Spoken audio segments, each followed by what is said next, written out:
You know those organizational videos that are made by people who are naturally very organized, already have everything in place? This is not one of those videos. This is a video of someone who is organized or gives the impression of being organized, but is actually very naturally disorganized.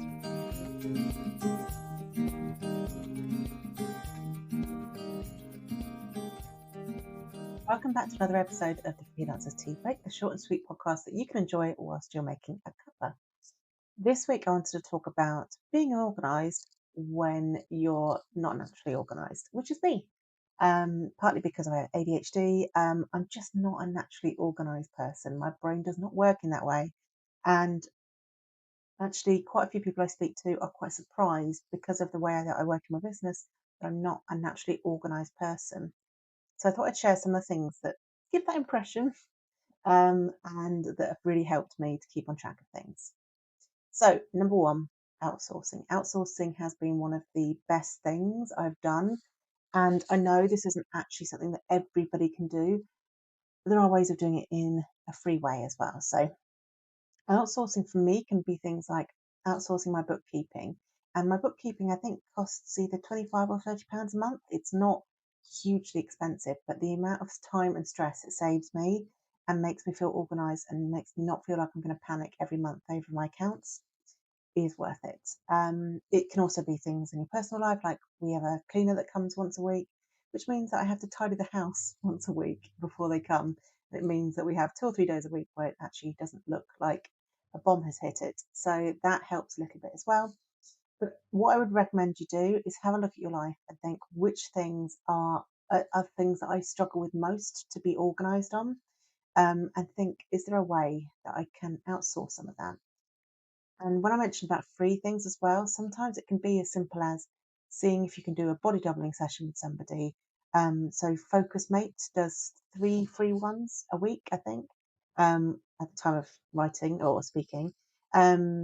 And they're one-to-one body doubling sessions. You just turn up, meet up with the other person online, and you both do your thing for an hour. That can be a really good way of keeping yourselves on track. But it might be swapping with another person as well. So there are lots of ways that you can outsource that don't necessarily cost money. But I would say one of the first things you should do is think about what do you most struggle to deal with and be organised with. Which brings in number two, which is automations. Anything I can that I can automate that will make life easier, I will. So, for example, my meeting booking, I've got all that set up in Dubsado so that if people want to book a call with me, I give them a link, then they can book the call there. If it's a paid session, like a coaching session, they can pay the invoice there. It then automatically sends them a contract and a questionnaire once each one is done. So it does it all step by step, automates the whole process for me. That saves me so much stress and so much time, makes it so much easier for my clients. And even down to if I have to reschedule a call, being able to just click one button and it sends them the reschedule one, or the systems get updated, much, much easier. It can also be things like scheduling social media. It can be, there are certain spreadsheets and tables that I have updated in my business, and they're automated, so I don't have to think too much about it. I use a tool now called make.com, but I also use a tool called repurpose.io, which, as an example, if I put up a reel, it automatically saves a draft of that reel into TikTok so that I can then just choose the right music and upload it. But it also does things like, before I did these as videos, my podcasts, it would upload a podcast version of it onto YouTube for me. And I've even done it where I did a summit a few years ago, and all the videos in the Facebook group automatically saved into a playlist on YouTube. So there's some really good tools there that make just everything so much easier. The less I have to do manually for step by step, the more that I can provide better service to my clients and feel a bit more organised. The next thing is reduce the steps. So look at all the things that you have to do and think, do I need to have all of these complicated steps? How can I simplify it? And this is a question I ask myself a lot, struggling with something. How do I make this simpler? So it could be your onboarding for your clients. Is it a really complicated process? Does it need to be that complicated? try and see where possible that you can simplify or remove steps or make things easier for you to access. So even as simple as all my files on Notion, I have one board at the front that connects to everything so that I can just go to one page and find what I need, rather than having everything all in different places. So anything like that that simplifies life makes it much more easy to be organised.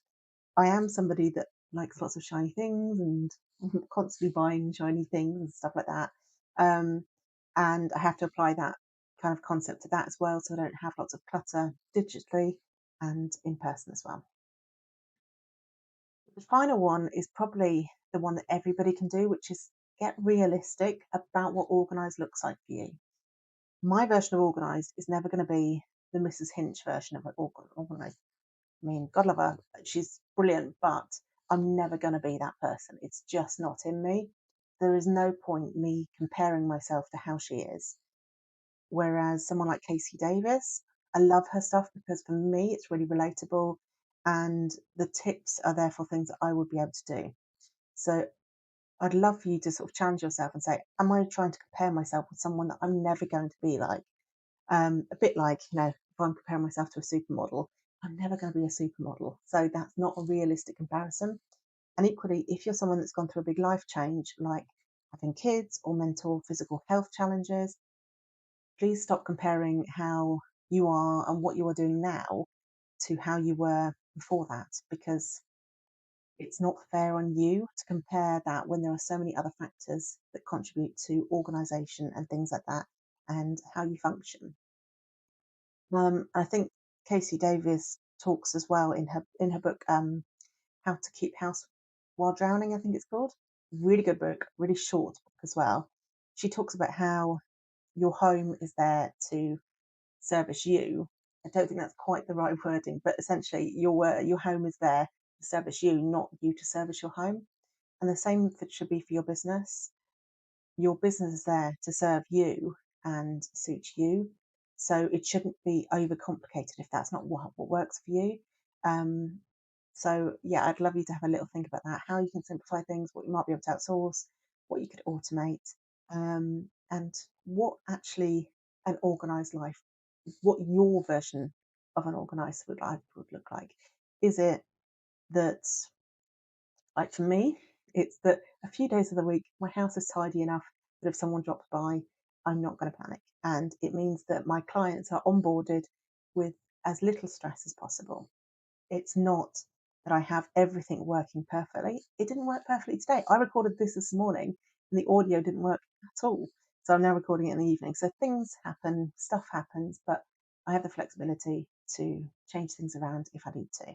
So I would love you for you to define what organised looks like for you.